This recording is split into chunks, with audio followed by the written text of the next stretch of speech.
आपण पाहत आहात ठळक घडामोड निर्भीड पत्रकारिता।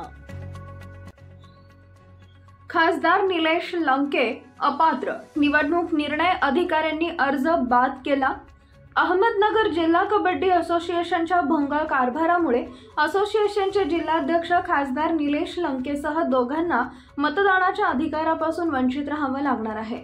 महाराष्ट्र राज्य कबड्डी असोसिएशन निवडणुकीत मतदानाच्या अधिकारासाठी जिल्ह्यातील 4 जणांची नावे कबड्डी असोसिएशनचे सेक्रेटरी यांनी पाठवले होते।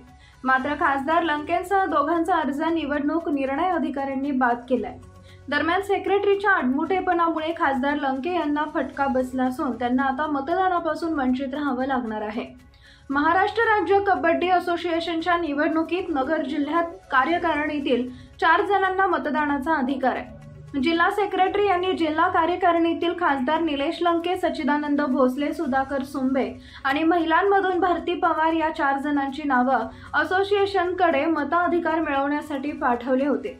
पीटीआर उतारा नसल्याने निवडणूक निर्णय अधिकारी यांनी खासदार लंकेंसह भोसले यांचा अर्ज बाद केलाय। सेक्रेटरी यांनी कागदपत्रांची नीटनेटकी पूर्तता केली नाही, तसेच पीटीआर मतदानाचा उतारा जोडला नसल्याने ही वेळ आली आहे। सेक्रेटरी यांनी खासदार लंके यांना अंधारात ठेवल्याचं बोललं जात आहे। भोसले हे लातूरचे, त्यांचे नाव नगर जिल्ह्यातून कसे आले असा प्रश्न उपस्थित होते। तसेच सेक्रेटरी यांनी भोसले यांचे नाव न देता स्वतःचेच नाव का दिलं नाही याचा गौड बंगाल काय आहे, याबाबत अनेकांना उत्सुकता आहे। भोसलेंचं नाव दिल्याने कबड्डीपटू देखील चांगलेच संतप्त झाले।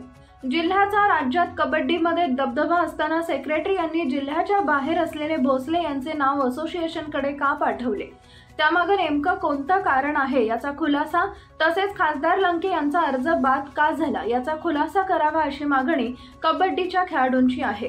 जिल्हा कार्यकारिणीची बैठक घेऊन कार्यकारिणीतील 4 जणांच्या नावांचा ठराव करत ते फायनल केली का यात शंका आहे। या बैठकीत कोणाची नावे होती, तसेच खासदार लंके यांना याबाबत माहिती होती का याचा खुलासा सेक्रेटरी यांनी करावा। जिल्ह्यात कबड्डी खेळाडू लायक नाही म्हणून सचिव यांनी जिल्हाबाहेरील भोसले यांचे नाव राज्याकडे पाठवले। जिल्ह्यातील कबड्डी खेळाडूंनी कबड्डीचा वारसा पुढे चालवलाय, असं असताना भोसले यांना पुढे का केलं नाही याचं उत्तर आता त्यांना द्यावं लागणार आहे।